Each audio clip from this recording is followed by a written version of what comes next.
क्योंकि कुछ लोग असामाजिक तत्व ने हमें भी अपील की कि आप आओ हमारे साथ और इस ट्रैक्टर रैली में वो करो, किसानों को लाओ, मुसलमान भाइयों को लाओ, ताकि सिख और मुसलमानों का प्यार दिखे। तो इसमें खालिस्तान बनाने के लिए खालिस्तानियों का हाथ है। और मैं तो यहाँ तक कहना चाहूँगा कि इसके अंदर जितना भी फंडिंग आ रहा है या जितना भी वो आ रहा है, तो कनाडा का बहुत बड़ा हाथ है, खालिस्तान का बहुत बड़ा हाथ है, क्योंकि वो कभी शर्त लगाते हैं कि झंडा लहराने पे इतना पैसा दिया जाएगा। और आज कहीं ना कहीं आप ये मान के चलें कि खालिस्तान का बहुत बड़ा हाथ हमारे देश को, पंजाब को खालिस्तान बनाने का जो सपना है, मैं बताना चाहता हूँ उन लोगों को, उन खालिस्तान के लोगों को, कि हमारे देश के नरेंद्र मोदी जी जो हमारे देश के प्रधानमंत्री हैं, वो आपके सपने को कभी साकार नहीं होने देंगे। देखिए, कांग्रेस आज कहीं पर भी नहीं नज़र आती है, किसी प्लेटफार्म पे नज़र नहीं आती है। जब कांग्रेस ने 15 साल, 25 साल, 65 साल राज किया इस देश पे, तो कांग्रेस ने क्यों नहीं संविधान को सुधारा? आज नरेंद्र मोदी जी ने एक ऐसा इतिहास लिख दिया है कि उनका सुनहरी अक्षरों में बहुत बड़ा नाम लिखा जाएगा। और आज कांग्रेस, राहुल गांधी के पास तो टाइम ही नहीं है, बकवास करते रहते राहुल गांधी जी, उनके पास कुछ वो नहीं है बकवास करने के सिवा। देखिए, कांग्रेस का काम है बलगलाना। पहले वो अपनी राजनीतिक रोटियां सेकते हैं, जब उनकी राजनीतिक रोटियां नहीं सिकती हैं तो वो बाद में बैकअप हो जाते हैं, बैक हो जाते हैं। उनके बिट्टू जी से मैं कहना चाहूँगा, बिट्टू जी आइए हमारे साथ और किसानों को समझाइए कि ये बिल किसानों के खिलाफ नहीं है, किसानों के फेवर में है। नमस्कार, स्वागत है आपका हमारे चैनल प्यारा हिंदुस्तान पे। आज मेरे साथ हैं आरपीआई के माइनॉरिटी अध्यक्ष सफील सैफी जी, और सर से बात करेंगे कि जिस तरीके से आज दिल्ली पुलिस ने अनुमति दे दी है कि कल गणतंत्र दिवस वाले दिन ट्रैक्टर की रैली हो सकती है, पर खबरें ये भी आ रही हैं कि कल जो ट्रैक्टर रैली होने वाली है उसमें कुछ खालिस्तानी तत्व भी शामिल हो सकते हैं। जैसे कि कुछ दिन पहले की बात है जब आपने सुना था कि खालिस्तानियों की तरफ से एक बड़ा इनाम रखा गया था इस ट्रैक्टर रैली को लेकर कि अगर किसी ने खालिस्तान का झंडा फहराया तो उसे इनाम दिया जाएगा। जिस तरीके की चीजें कल हो सकती हैं, इन्हीं सारी चीजों पे बात करेंगे हम सर से। सर, दिल्ली पुलिस की तरफ से ये भी अंदेशे लगाए जा रहे हैं कि कल जो ट्रैक्टर रैली होने वाली है उसमें कुछ बड़ा भी, मतलब कुछ गलत और खालिस्तानी तत्व भी शामिल हो सकते हैं। देखिए, मैं ये दावे के साथ कह सकता हूँ कि खालिस्तानियों का इसमें बहुत बड़ा हाथ है। ये जो किसान रैली हो रही है, मैं सारे किसानों को नहीं कह रहा हूँ, मैं भी खुद किसान हूँ, बुलंदशहर से बिलोंग करता हूँ, लेकिन दिल्ली पुलिस की जो शंका है वो बिल्कुल ठीक है, क्योंकि खालिस्तानियों का पूरा इसमें हाथ है। और वो नहीं चाहते कि हमारे देश के किसान, नरेंद्र मोदी जी ने इतना बढ़िया कानून निकाला है, एक बार आप कानून को तैयारी से आप उसको अमल करके देखते, अमल करने के बाद आप उस पर गौर करते, अगर आपको नहीं लगता तो सरकार हमारी उस पर कुछ विचार करती। लेकिन इसके पीछे मैं जो अपने उससे लगा सकता हूँ, खालिस्तान का बहुत बड़ा हाथ है, क्योंकि वो कभी शर्त लगाते हैं कि झंडा लहराने पे इतना पैसा दिया जाएगा। और आज कहीं ना कहीं आप ये मान के चलें कि खालिस्तान का बहुत बड़ा हाथ हमारे देश को, पंजाब को खालिस्तान बनाने का जो सपना है, मैं बताना चाहता हूँ उन लोगों को, उन खालिस्तान के लोगों को, कि हमारे देश के नरेंद्र मोदी जी जो हमारे देश के प्रधानमंत्री हैं, वो आपके सपने को कभी साकार नहीं होने देंगे। और ये मेरा वादा है कि इस देश का मुसलमान, इस देश का हिंदू, मुस्लिम, सिख, ईसाई आज नरेंद्र मोदी जी के साथ है। ये भी बात है कि सर, जिस तरीके से चीजें निकल कर सामने आती है और जब इन सारी चीजों को लेकर जनता सवाल खड़े करती है, तो कांग्रेस की तरफ से ये कहा जाता है कि ये सरकार जो है वो किसानों को आतंकवादी कह रही है। जब इस तरीके की चीजें निकल कर आ रही हैं तो जनता अगर इनसे सवाल पूछती है तो कांग्रेस को इन सारी चीजों का बुरा क्यों लगता है? देखिए, कांग्रेस आज कहीं पर भी नहीं नज़र आती है, किसी प्लेटफार्म पे नज़र नहीं आती है। जब कांग्रेस ने 15 साल, 25 साल, 65 साल राज किया इस देश पे, तो कांग्रेस ने क्यों नहीं संविधान को सुधारा? आज नरेंद्र मोदी जी ने एक ऐसा इतिहास लिख दिया है कि उनका सुनहरी अक्षरों में बहुत बड़ा नाम लिखा जाएगा। और आज कांग्रेस, राहुल गांधी के पास तो टाइम ही नहीं है, बकवास करते रहते राहुल गांधी जी, उनके पास कुछ वो नहीं है बकवास करने के सिवा। उनसे अगर बहस करनी है तो मैं बहस करना चाहता हूँ। मैं किसी भी खुले मंच पे राहुल गांधी से, सोनिया गांधी जी से, और जो उनके कांग्रेस के लीडर मेरे से बहस करना चाहते हैं, मैं उनसे बहस करने के लिए तैयार हूं। हर मंच पे बिल के ऊपर भी मैं बहस करने के लिए तैयार हूं। और कांग्रेस हमेशा लोगों के साथ धोखा करती रही, चाहे वो बाबरी मस्जिद का मुद्दा हो। हमेशा उन्होंने बोला कि बाबरी मस्जिद का भी गेट राजीव गांधी जी ने खुलवाया।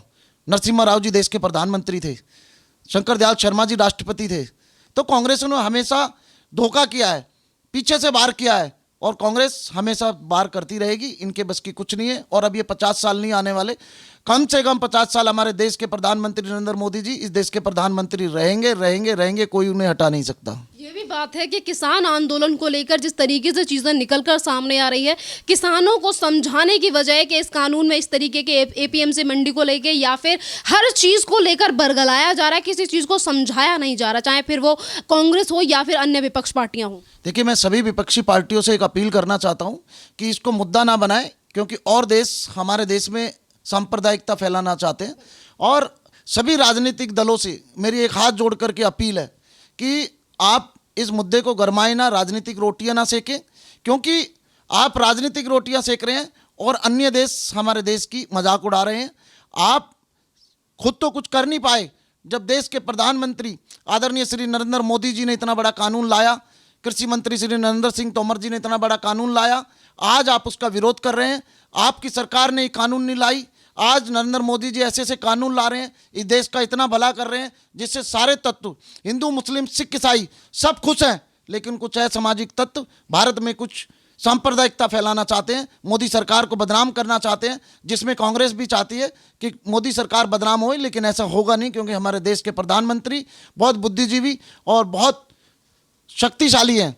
सर, आज हमारे देश की जनता ये भी जानना चाहती है कि आज तक जो कांग्रेस ये कह रही थी कि हम किसानों के साथ हैं और ये जो सरकार है यानी कि मोदी सरकार है वो किसानों की दुश्मन है, और इसके लिए राहुल गांधी अभी कुछ दिन पहले पैदल यात्रा भी निकाल रहे थे, जिसके लिए दिल्ली पुलिस ने उन्हें करने नहीं दी। तमाम तरीके की बातें हैं जो कांग्रेस की तरफ से सरकार को लेकर और किसानों को लेकर कही गई है। और आज इन्हीं के सांसद हैं लुधियाना से रवनीत सिंह बिट्टू, वो ये कह रहे हैं कि जो आंदोलन है जो सिंधु बॉर्डर पर या फिर टिकरी बॉर्डर पर है, इसमें सारी खालिस्तान की तत्व शामिल हैं। तो आज जनता किस बात पे भरोसा करे? पहले जो इनका रवैया था उस पे भरोसा करे या फिर ये जो आज जिस तरीके की बातें करें इस पे भरोसा करे कि चलो कि ये खुलासा कर रहे हैं? देखिए, कांग्रेस का काम है बलगलाना। पहले वो अपनी राजनीतिक रोटियां सेकते हैं, जब उनकी राजनीतिक रोटियां नहीं सिकती हैं तो वो बाद में बैक हो जाते हैं। उनके बिट्टू जी से मैं कहना चाहूँगा, बिट्टू जी आइए हमारे साथ और किसानों को समझाइए कि ये बिल किसानों के खिलाफ नहीं है, किसानों के फेवर में है। पूरी कांग्रेस सभी दलों को हमारे साथ आना चाहिए और इस किसानों को समझाना चाहिए। हमने हमारी तरफ से, हमारे देश के प्रधानमंत्री की तरफ से दोनों बाहें खोला करके स्वागत के लिए किसानों के लिए तैयार हैं, क्योंकि किसान हमारे इस देश के अन्नदाता हैं। हम उनके लिए अपनी जान भी देने के लिए तैयार हैं, मगर खालिस्तान कभी पंजाब को खालिस्तान नहीं बनने देंगे। ये हमारे देश के प्रधानमंत्री आदरणीय नरेंद्र मोदी जी हैं जो इसके पीछे खालिस्तान वाले हैं। मैं उन्हें चेतावनी देना चाहता हूं कि अगर आपने हमारे पंजाब की तरफ, हमारे देश की तरफ आंखें करी तो ये हिंदू मुस्लिम सिख ईसाई आपकी आंखें नोच लेगा। और हम नरेंद्र मोदी के सिपाही हैं, हम डरने वाले नहीं हैं। चाहे आप हमें जान से भी मार देंगे तब भी हम नरेंद्र मोदी जी के साथ हैं, कंधे से कंधा मिला करके हम नरेंद्र मोदी जी के साथ हैं। सर, कल जो रैली होने वाली है ट्रैक्टरों की, उसको लेकर तमाम तरीके के खुलासे कुछ लोग कांग्रेस की तरफ से कर रहे हैं, तो कभी दिल्ली पुलिस की तरफ से भी काफ़ी सारी चीज़ें सामने आ रही हैं। सवाल ये भी उठता है कि आज तक अगर कांग्रेस को ये सारी चीज़ें पता थीं कि तत्व हैं सारे खालिस्तान के लोग इन सारी चीज़ों में शामिल हैं, तो आज तक कांग्रेस इस सारे बॉर्डर पर जो सारे आंदोलन हो रहे हैं, जो हम किसानों को बरगला कर बैठा गया है, फिर उनका सपोर्ट क्यों कर रही थी? क्या ये इस तरीके की चीज़ें करवाना चाहती थी कि सीए के टाइम पर दिल्ली जलाई गई थी? क्या इस उन सारे सीन्स को दोहराना चाहती थी कांग्रेस? देखिए, कांग्रेस का हमेशा आप इतिहास उठा करके देख लीजिए कि ये हमेशा पीठ में छुरी घोंपते हैं, लेकिन हमारे देश के प्रधानमंत्री नरेंद्र मोदी जी ने इतना बड़ा काम किया है ये किसानों के लिए। किसान भाइयों, मैं आपसे अपील करना चाहता हूं कि आप आएँ और इस बिल का आप ज़रूर ध्यान से पढ़ें। आप लोगों को बौखलाया जा रहा है, नरेंद्र मोदी जी कभी भी देश के खिलाफ काम नहीं करेंगे, देश हित में काम करेंगे। मैं भी एक सच्चा मुसलमान हूँ, मैं भी सच्ची आस्था रखता हूँ नरेंद्र मोदी जी में, और मैं ये बताना चाहता हूँ कि कांग्रेस अपनी हरकतों से बाज आए।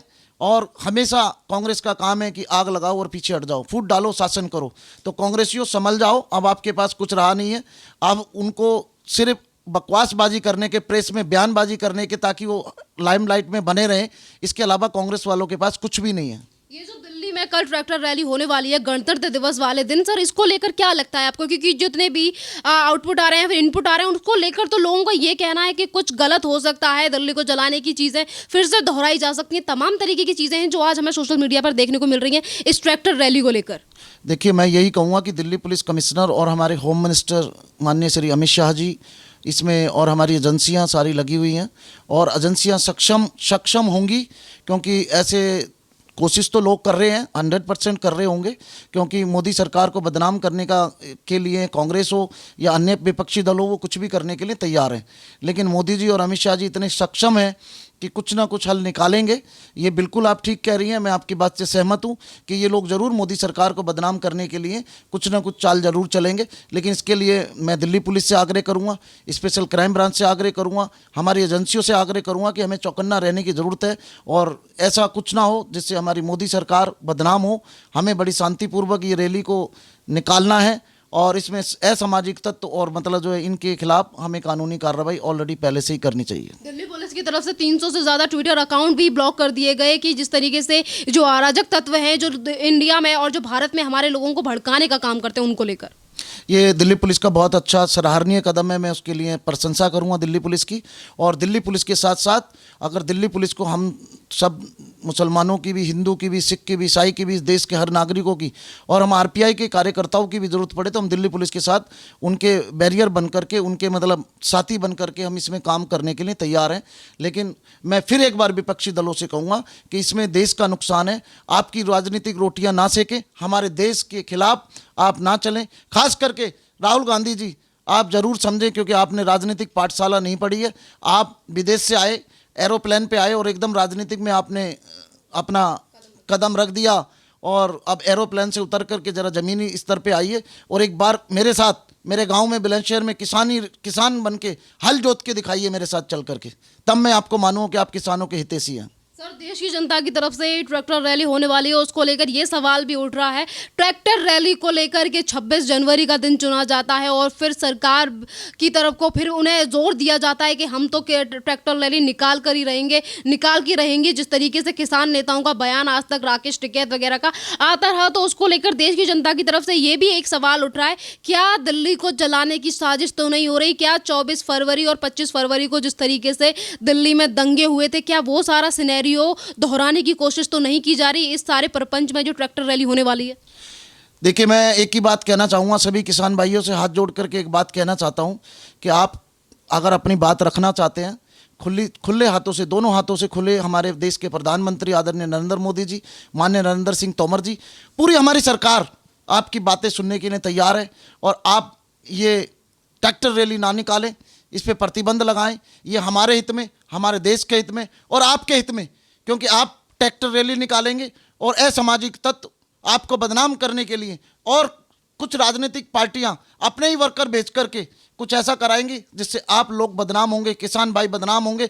तो मेरी हाथ जोड़ के किसान भाइयों से अपील है कि आप ट्रैक्टर रैली को बजाय 26 जनवरी के आप सरकार से खुले मंच पे बहस कीजिए, सरकार की बातें सुनिए। सरकार आपसे दोनों हाथ फैला करके वादा करती है कि आपका विचार किया जाएगा, कानून अगर गलत होगा तो हमारे देश के प्रधानमंत्री जी इस देश के लिए तपस्वी है, उन्हें संविधान पे 29 तारीख को संविधान की कसम खाई थी कि सबका साथ, सबका विकास और सबका विश्वास साथ लेके चलेंगे। मैं फिर किसान भाइयों से अपील करना चाहता हूं कि आप प्लीज ना निकालें ट्रैक्टर रैली। हमारे देश को, हमारी दिल्ली को जलने से बचाया जाए, हमारे देश को जलने से बचाया जाए, हमारी सरकार को बदनाम होने से बचाया जाए, क्योंकि हमारी देश की सरकार, और सरकार सिर्फ हमारी नहीं है, सरकार आपकी भी है। प्रधानमंत्री आदरणीय नरेंद्र मोदी जी आपके भी हैं।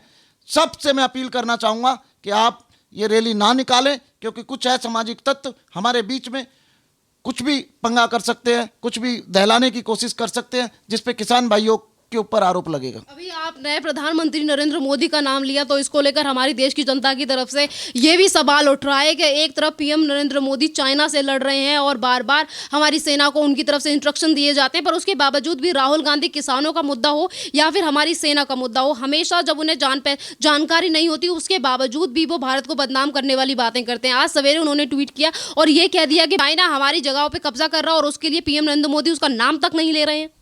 देखिए, मैं राहुल गांधी को खुला मंच पे चैलेंज करता हूं और आपकी चैनल के द्वारा मैं चैलेंज कर रहा हूं कि राहुल गांधी जी, एक भी जगह का कब्जा हमें बता दीजिए, एक भी जगह का चाइना ने हमारी ज़मीन पे कब्जा किया हो। लेकिन अगर आप झूठ बोलेंगे तो मैं देश के प्रधानमंत्री आदरणीय नरेंद्र मोदी जी से और अमित शाह जी से, गृह मंत्री से अपील करना चाहूँगा कि राहुल गांधी के खिलाफ देशद्रोह का मुकदमा दर्ज होना चाहिए। राहुल गांधी अगर इतनी सारी बातें हर चीज को लेकर कर रहे हैं तो ये भी बात है कि सर जब इनके ही नेता, इनके ही सांसद रवनीत सिंह बिट्टू ये कह रहे हैं कि जो किसानों का आंदोलन है उसमें खालिस्तानी लोग शामिल हैं, वहां के तत्व शामिल हैं, तो उसको लेकर राहुल गांधी या फिर कोई बड़ा नेता उसको लेकर कोई बात क्यों नहीं कह रहा? क्या ये बात सच है? उस बात की पुष्टि तो करें। जिस तरीके से हर बात को लेकर राहुल गांधी टिप्पणी करते हैं तो इस बात को लेकर क्यों चुप्पी साध रखी है कांग्रेस के सभी नेताओं ने? राहुल गांधी जी, आप बिट्टू जी से पूछिए, अगर उन्होंने ये बयान दिया है तो आप कम से कम अपने सांसद की बात तो मानिए। आप पार्टी के पूर्व राष्ट्रीय अध्यक्ष हैं, आप अपने सांसद से सवाल कीजिए, आप अपने सांसद से बुलाइए और इस बात की पुष्टि कीजिए और आइए हमारे साथ किसानों को समझाने के लिए। हम आपका भी स्वागत करते हैं कि आप आइए हमारे साथ। नरेंद्र मोदी जी की नीतियों को हम जन जन तक पहुंचाएंगे, देश के हित में कार्य करेंगे। राहुल गांधी सर, ये भी है, मेरा लास्ट सवाल है कि कांग्रेस के कुछ नेता ये कह रहे हैं कि हम किसानों के साथ हैं और कुछ कह रहे हैं कि ये जो आंदोलन हो रहा है उसमें खालिस्तानी लोग हैं। देखिए, ये तो मैं भी आपसे कहना चाहूँगा, क्योंकि कुछ लोग असामाजिक तत्व ने हमें भी अपील की कि आप आओ हमारे साथ और इस ट्रैक्टर रैली में वो करो, किसानों को लाओ, मुसलमान भाइयों को लाओ, ताकि सिख और मुसलमानों का प्यार दिखे। और मतलब कुछ लोगों ने हमें भी गुजारिश की, हमने मतलब उनको ठुकरा दिया। और हम इस देश के साथ मर सकते हैं और इस देश के साथ कभी गद्दारी नहीं कर सकते हैं। तो इसमें खालिस्तान बनाने के लिए खालिस्तानियों का हाथ है। और मैं तो यहाँ तक कहना चाहूँगा कि इसके अंदर जितना भी फंडिंग आ रहा है या जितना भी वो आ रहा है तो कनाडा का बहुत बड़ा हाथ है। धन्यवाद सर।